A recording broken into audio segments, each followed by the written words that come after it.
So the other day in our group, one of our members there, Mikhail, posted this essay where he sort of went through different kind of habits that one should incorporate into their lives. And he kind of laid it out in a way that really inspired me. So I've always had this kind of framework of habit formation, but what he had was this idea of kind of having foundational habits that you need to really have incorporated if you can build upon them afterwards. So it kind of got me thinking, like I said, and I've tried now to incorporate this kind of foundational system into my habit framework in a way that I think really works. So if you guys are struggling at the moment with trying to get your stuff together, start of a new month, you're trying to sort your shit out, well, this framework might work perfectly for you. So the problem is with a lot of these kind of habit systems is they're quite intense, especially if you don't have other stuff together in your life. If you're trying to overcome a rut or get out of a kind of problematic period for yourself, then starting off with these habit formation systems that tell you to work for an hour on your purpose, work for an hour at your studies, all of these things, it can be quite intense. And I'm not saying that this habit framework doesn't include those things, but what it does have is a kind of foundational approach at the beginning. So the way I like to think about it is a kind of house, or maybe a temple of self-improvement and daily routines is the way that you can think about it. And at the bottom of the house, you need to have your foundations, the kind of basic habits that you need to be like kind of on top of in your life if you're to start doing the things above it. Above the foundations, you have the pillars, the things that are really going to give some colour to your life in a way.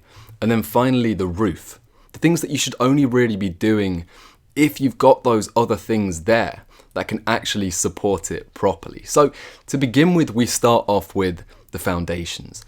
And these again are the kind of very basic things that you need to be doing. And the first one is proper sleep. And this again is something that's kind of complicated in the self-improvement world. We hear a lot of people giving the advice of, okay, brother, well, you got to be waking up at 4:30. Here's my 4:30 a.m. daily routine. But for a lot of people, this isn't sustainable and it's not attainable. So instead of that, the framework that I want you to use is get 8 hours of sleep. So flexible. Be flexible around when you go to bed, because if you're going to bed at midnight, waking up at 4 a.m. just isn't an attainable goal. So set a goal that actually gives you 8 hours of sleep and allows you to wake up as early as you can. So here's the thing, is I am an advocate for early mornings. I think that waking up earlier is better than working late into the night, for example. You get more done, you have more dopamine at that time, you actually get to see a bit of sunlight in your days. So I think it is an important thing to wake up early, but only as early as you can while still getting 8 hours of sleep. So this is one of the core foundations. So if you're really screwing up in your life, if you're in a big rut right now, start off with these. Just try and get your sleep completely in check. Then next is nutrition. Start eating healthily. I mean, the test that I always use is quite a simple one. It's, if I was a caveman, right, could I find these things in the wild? Could I pick up a potato, for example, and eat it? Well, the answer is yes. But if you look at, say, a frozen pizza, a burger, these kinds of things, it's kind of more arguable whether you could do these things. So nutrition for me is quite a simple layout, and that's essentially how it goes. But pick a diet that works for you. Again, I'm not going to tell you to do one specific thing, but for me, for example, what works quite well is a diet that's lower in carbs and higher in fats and proteins. So again, nutrition, an important thing. Then next is air. And this is a really important one, I think, because people have a tendency, right, when they get into these ruts, when they get into these problematic periods of their lives where they don't really go outside, they don't get enough fresh air. And that is such an important thing to have, just to go outside and to breathe in a lungful of as clean air as you can find inside of your city, but do get some fresh air. And kind of secondly to that is light exposure. And if you watch Andrew Huberman, you'll already know a bit about this, but basically the idea is that if you can get light into your eyes, sunlight, within the first half an hour of your day, it will have really transformative effects on your kind of energy levels, all of these other things. So they're a great two habits to combine together. And of course, if you're in the UK right now, you'll know it's very hard to get any sunlight. The weather is pretty shit, but give it a go. And then finally, the last foundational habit I've called order. And it's essentially just get your ducks in a row, or whatever that saying is. Just get to the place where you're living a kind of orderly life. And I mean this in a very functional way. So shower, shave, look after yourself, do all these basic kind of forms of hygiene that people actually often forget when they're in ruts. Clean your room, do your dishes, take out the bins, do all of these things. Every day just look around your space and say, not what do I want to do, but what needs to be done for a second. So these are the kind of 5 foundational habits: sleep, nutrition, air, light, and order. And from there, we can start building on that and start incorporating the habits that are actually going to kind of bring colour into your life. So those are the 5 habits that are non-negotiable. You need to be doing them every day. Try and get them done in the morning, try and get them out of the way, and then we can move on to the pillars. So the pillars are a concept I've spoken about a few times on this channel now. And basically the idea is that there's 6 things that you should do every day to bring you some degree of fulfillment in your life. I'll caveat that they're not 6, you don't have to do all 6 every day. So this builds into the habit formation framework that we've worked on. And the idea is to aim to do at least 3 or 4 of them a day, 3 or 4 out of the 6.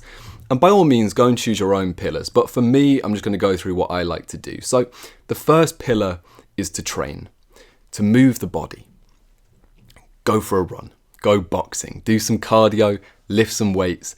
Just do some form of physical exercise. It's very important to do. It has great effects for obviously your physical health, but also your mental health. And crucially, it gives you a lot of confidence.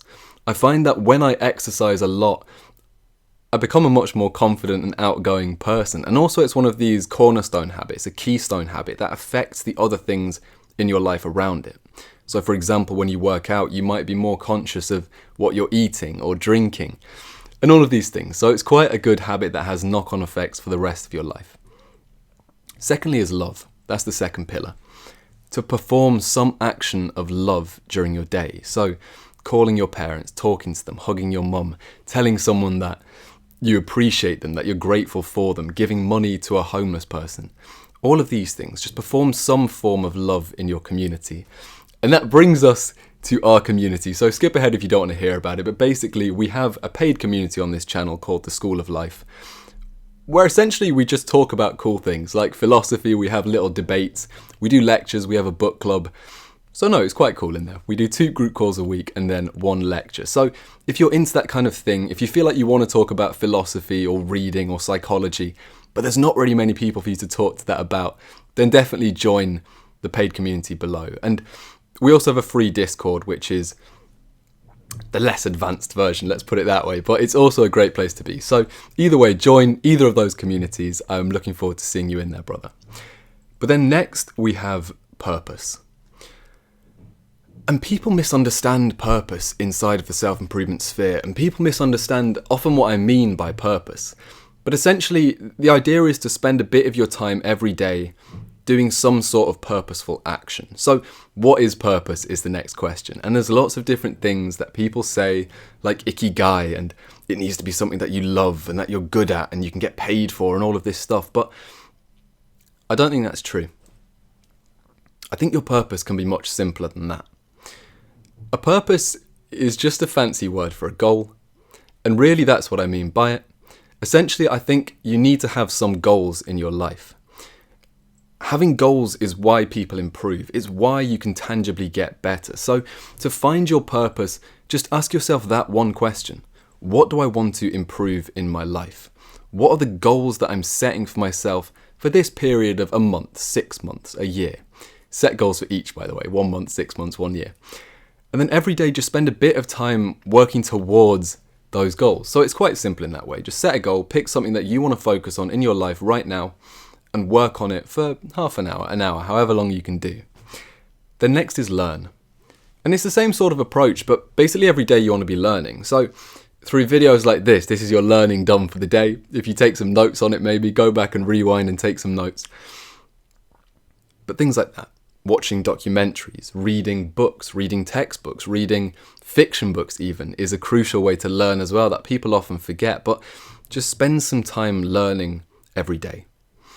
Then next we have suffer, which is maybe a controversial habit, but it's one that I've incorporated for a very long time in my life and has really worked. And basically what it means is just do something difficult every day. So that can be a physical thing, that can be an endurance run or an ice bath or something like this. Or it can be a mental thing, like some work that you find really grueling or hard.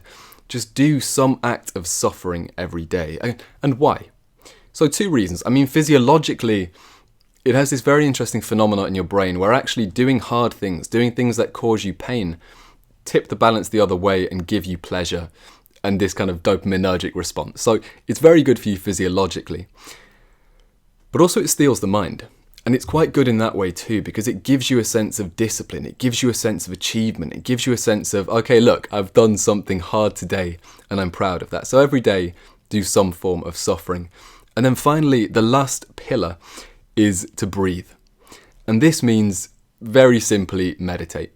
Meditate for 3 minutes if you've never done it before. Just start off there. There's lots of scientific evidence that says even 3 minutes of meditation is great for you. It has huge effects on your life, increase focus, memory, attention span, but also just a sense of presence. Then if you want to, slowly move up in your kind of meditations and go for longer and longer. I do about 13 minutes a day, 1-3. And I find that time works best for me, and also it's backed best by scientific literature. So give that a kind of go. Just meditate every day. Guided meditation also works. There's a great app called Medito, Medito, which works really well for meditating. Got a lot of guided meditations on there, a 30-day course kind of thing that you go through step by step, and it's totally free, no adverts, no nothing. It's not a sponsor. Wish it was. Fantastic app. But there you go. Go and meditate. So you kind of see now how the pillars work. They work because the foundations are there. If you were just to do the pillars, it's difficult, it's intense, it's hard to get that down without the foundational element below them. The pillars also work because they're flexible. You only do 3 or 4 of them every day. And finally, they're categories, not specific habits. So you can again be flexible with them. Flexibility is the key approach to this habit framework, and it's why it works so well. For example, train. You can do any number of forms of training. Maybe one day it'll just be going on a long walk or a cycle. Purpose. There are so many different things that you can be incorporating. Learning. You can choose so many different ways to learn. And so it's this kind of very holistic approach to habit formation. And then finally, you have the roof. So this is the bit at the top. The bit that you only do if you've done the foundations and the pillars. And it's your kind of fun. It's your hedonism, your whatever you find to be enjoyable. So maybe that's video games or going out with your friends and drinking or scrolling through social media. The things that if you do them by themselves, you feel shit, right? It feels fucking awful if you spend your whole day scrolling through social media. You feel unproductive, lethargic, all of these issues that you get. But if you have the foundations, if you have the pillars, if you've done stuff in your day, they don't feel as bad anymore.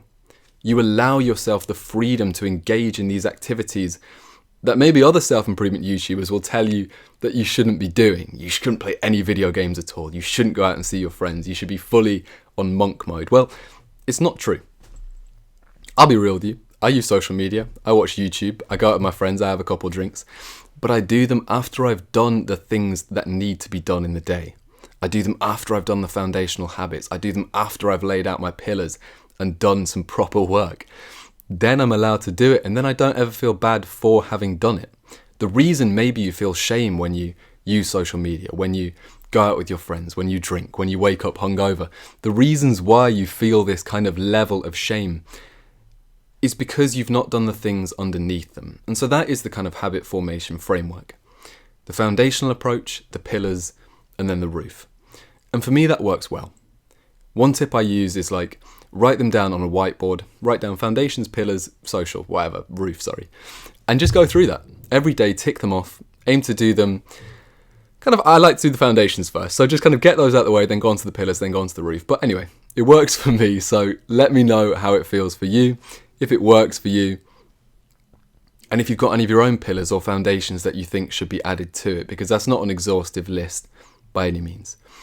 Anyway, thank you for watching. Like, subscribe, join the communities, do all of that stuff, and manifest excellence, brother. I'm so proud of you.